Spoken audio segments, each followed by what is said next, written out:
It is a world within the world, but it's a world that reduces the human life to sellable commodities. Think of it. Think of a fellow human being forced into human servitude, violently enslaved forever, turned into a toy for sexual exploitation, unable to breathe free, walk free, and enjoy all that independence has to offer. Think of one human preying on the other.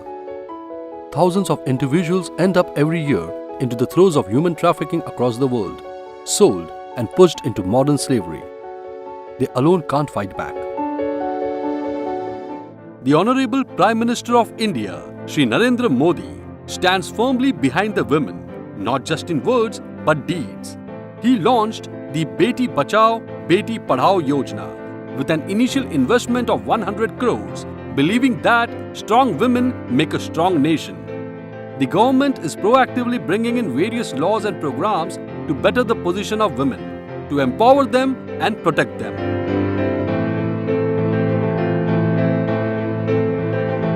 Women trafficking. It is the fastest growing crime and the second largest illegal trade in the world, estimated $150 billion a year globally.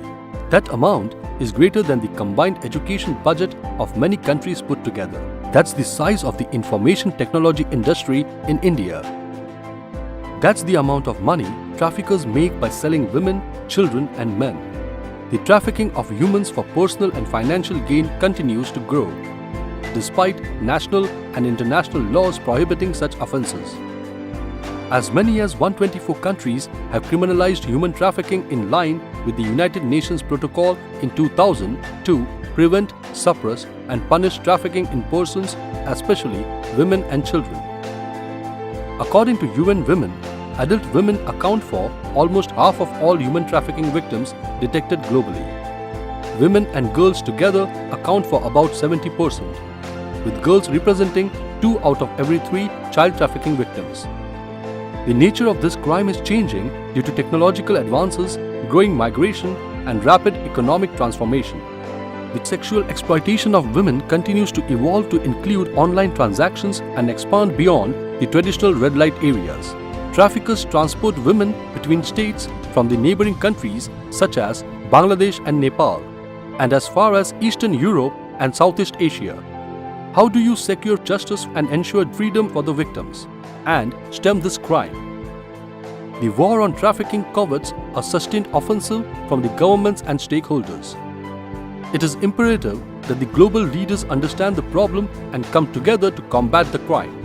Putting an end to the trafficking of women and girls requires one massive united transnational doctrine, from the framing of new laws to enforcement of the rule of law, from understanding the root causes that make women and girls vulnerable to monitoring the new trends of this heinous crime and global networks. The world needs to refocus its attention to curb this ugly menace.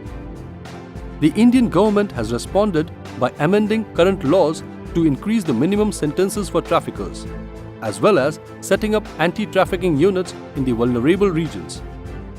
The federal and provincial governments are more committed today than ever before to lead the global efforts. What's the way forward? What are the future strategies? What needs to be done?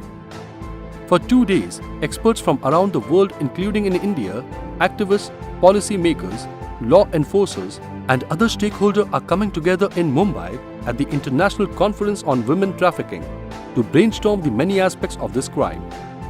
India shall define the way forward. India will be an integral part of the conversation at this conference, taking a cue from its visionary Prime Minister, Shri Modi ji. The Maharashtra State Commission for Women, whose mandate is to improve the status and dignity of women in society, and the International Justice Mission, the largest anti-trafficking organization in the world, have joined hands to organize this event. They bring together a shared vision for ending human trafficking through an effective justice system. For 2 days, the platform will facilitate a convergence of opinions and ideas among participating states and countries to effectively suppress cross-border trafficking through coordination and effective communication. It will draw attention to the current trends of oppression and violence against women and the changing nature of trafficking. It will try to forge a common framework for investigation, prosecution of traffickers within the judicial system, successful aftercare for victims, and repatriation. It will craft a new multidimensional response. Together, we shall secure freedoms, ensure justice.